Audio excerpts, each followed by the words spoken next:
So Michael Cohen is the Trump attorney, right? The former Trump attorney who turned on Trump. And this guy's a complete scumbag. Now, you all know what I think about Trump. I'm not like a Trump fan or anything like that, right? So, usually people they'll just kind of go with their whole loyalty. Like if they're a Trump fan, they'll trash Michael Cohen. I call him as I see him. And what I see, not being a Trump person, I exposed Trump for being a complete fraud, many, many years ago, and a complete fraud in terms of what he promised in his presidency, of course. I knew all that was not going to happen, but so I'm not a Trump guy, right? But something needs to be said about this guy, because this guy's a piece of trash. So you can look into Michael Cohen, his whole story. Basically, he was one of his attorneys considered his so-called fixer, his fixer guy. In other words, Trump gets into trouble, he's the fixer. He was the guy who wrote the checks to Stormy Daniels, Michael Cohen. Okay? Many other things. Cohen's involved in tax evasion, many other things. So he was Trump's attorney for, close to 15 years, maybe it was. He was doing all these things for Trump. And I have to believe many of which were not on the up and up, many of which were not legal. He was the guy helping Trump get out of messes and evade the law, essentially. That was his career with Trump. He was making money doing these things for Trump, right? And so what happened was, I think it was maybe Mueller during the investigation. They raided Cohen's office. They raided his hotel. They found information, so on and so forth, and they went after him. And they found a lot of things, a lot of illegal things he was involved in, including the whole Stormy Daniels situation. You can look up the details. The bottom line is that he was expecting Trump to come to his aid and to bail him out. And Trump didn't do it. I don't know how you can bail the guy out. What can you do, right? He didn't do it. So what's Michael Cohen do? Ever since that time, every time the media wants to find somebody to talk shit about Trump, they interview this fucking scumbag. Think about it. This guy turned on Trump. He was a partner in crime with Trump. And all of a sudden now Trump's a bad guy. Like, he's not even fucking credible. Cohen's not credible. He's a piece of garbage for that. That's why I call him a fucking slimeball. You understand what I'm saying? Look, Cohen, he loved getting all the money, doing all the things for Trump, being his fixer, but when he fucked up, he couldn't handle it. He liked collecting all the money, doing all the bad things. But when the law caught up to him, Michael Cohen, right? Did he do the right thing? Shut his mouth, serve his prison time, and just move on? No. All of a sudden, he has to go after Trump. You understand what I'm saying, folks? That tells you the moral character of this scumbag. He should be in prison for like 10 years at least, based upon the crimes. But apparently he only got 3 years. Why is that? Why did he get 3 years?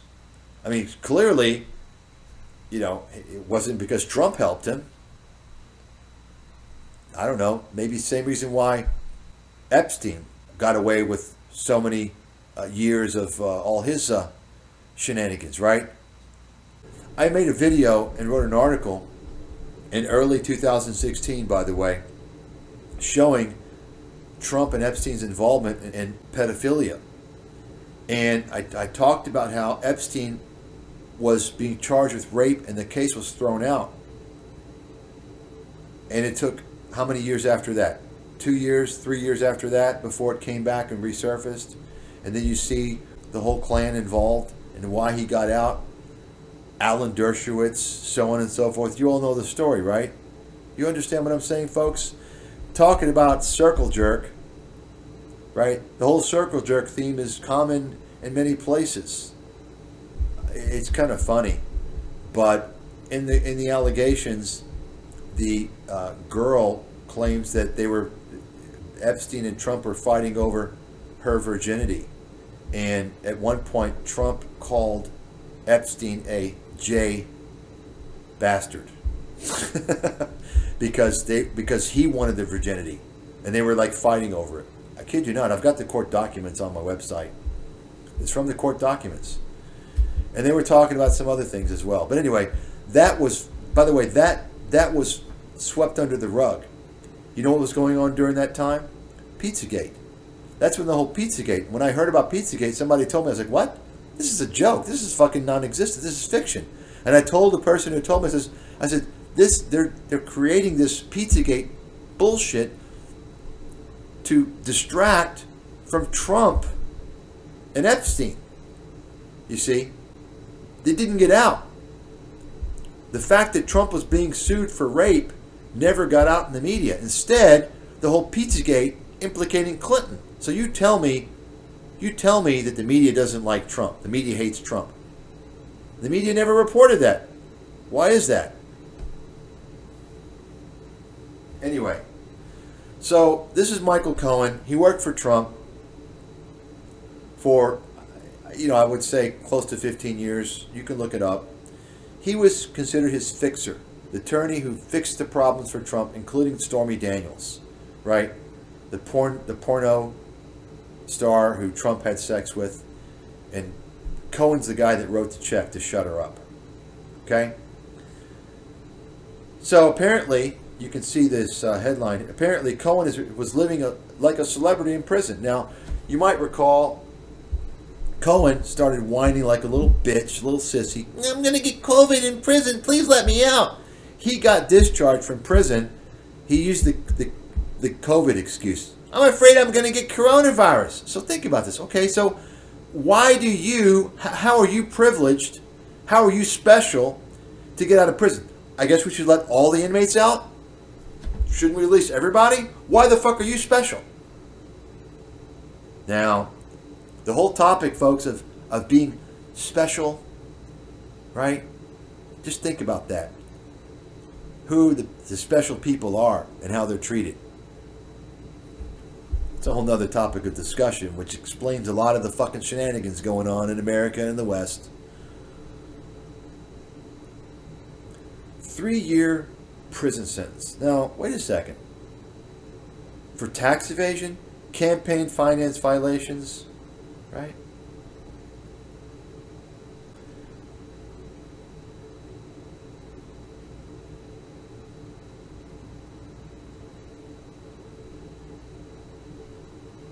So let's take a look at this video. I saw this video the other day, and it just pisses me off that, obviously, once again, I'm not a Trump fan, but I see this guy Cohen, piece of garbage. He made a career, and I'm sure he was paid very handsomely for a long time fixing Trump's problems. And when Cohen fucks up, Trump doesn't come to his rescue, which I don't know how Trump would do that. It doesn't come to his rescue. And then Cohen turns on him.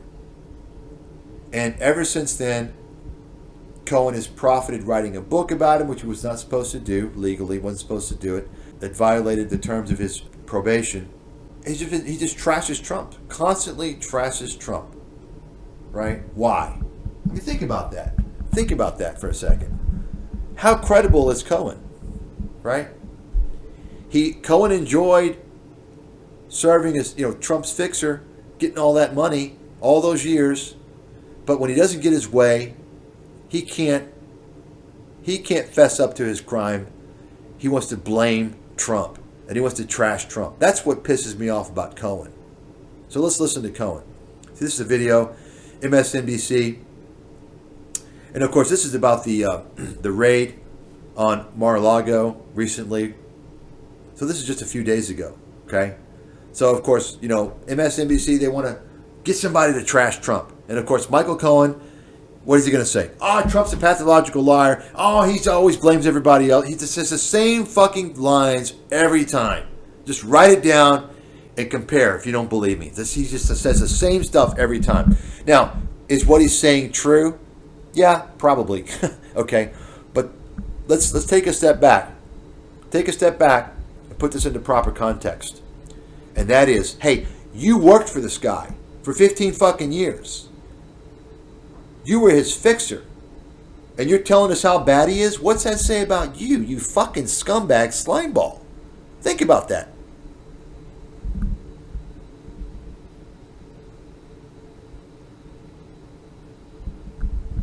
So let's listen to this now. Joining me now is Michael Cohen. He's a former personal attorney and fixer for Donald Trump. He's the host of the Mea Culpa podcast, the author of the upcoming book, Revenge, How Donald Trump Weaponized the U.S. Department of Justice Against His Critics, which is ironic, Michael. I don't know if this part of the story is going to make it into you, but this is the Department of Justice coming after Donald Trump. Michael, good to see you. First of all, talk to me about this safe. Did you know about this particular safe? So the answer is no.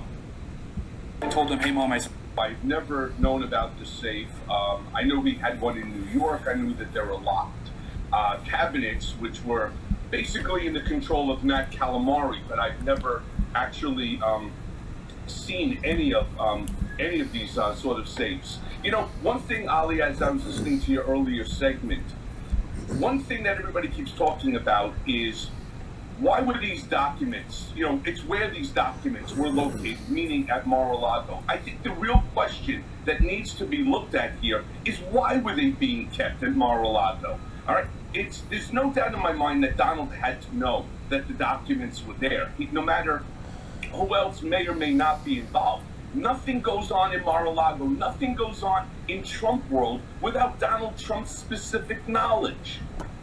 So the real question should be why? Why were these documents being kept there? Was there a nefarious purpose? I don't know. Why else would anybody keep, you know, classified documents in an off-site location? Well, you know this guy. You know this guy better than anyone. So help us get some insight into what the possible why could be, because his allies would have you believe this is all innocent. He declassified the documents before they went to Mar-a-Lago and whatever. No one's been able to explain. Are they souvenirs? Are they just mementos he wanted to keep? No one's given us a why. Yeah, so rest assured that these are not the love letters from Kim Jong-un or Vladimir Putin or anybody else that Donald Trump's in love with. That's not what these documents are. You know, these are nuclear documents. These are also, you're right, we don't even know exactly what the content of the documents are.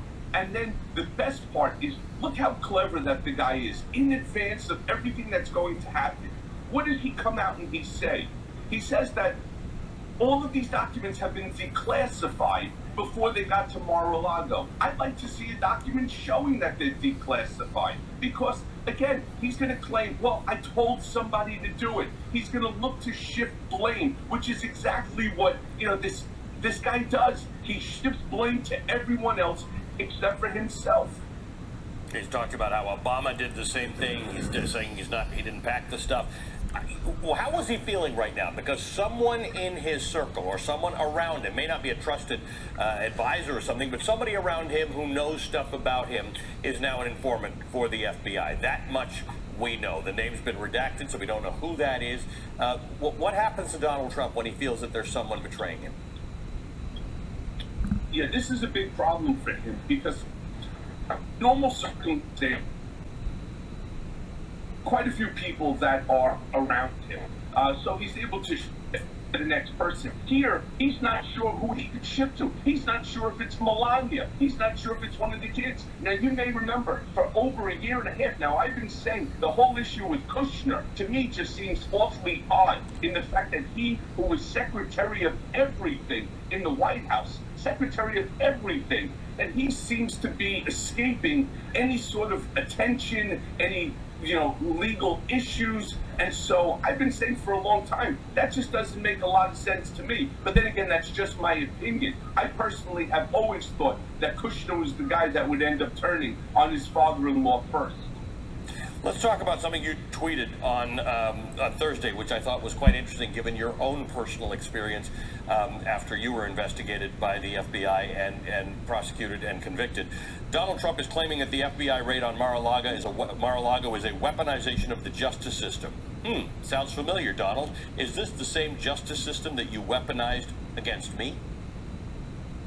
Hence the book Revenge, right? How Donald Trump weaponized the United States Department of Justice to go against his critics. Now, it's not just me. I understand that it's about a month ago that some information came out that he did the same thing. See, so he's basically saying, Donald Trump doesn't accept accountability. You just heard him say that Trump used the Department of Justice to go against him. That's fucking bullshit. This guy was engaged in illegal activity for hire for Trump. You see that? And when Trump didn't come to his rescue, he turns on Trump, and now this is his whole career. His whole career from now until the end is going to be writing books on Trump. Trump is this, Trump is that. This is the guy who was working for Trump. I mean, you see what I'm saying?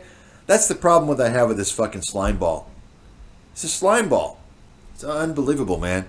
But you see, this is what the media, you got to understand, the media, they line up for whoever's going to tell them what they want to hear. Okay? They got an agenda, right? Obviously, MSNBC, very anti-Trump. There's no doubt about that. Trump's right about that. Anybody that's going to say anything negative about Trump, they're going to line up for. You're not going to hear someone on MSNBC say, wait a second here. You're the guy that worked for Trump as his fixer for 15 years, engaging in questionable, if not illegal activities to cover problems up for Trump.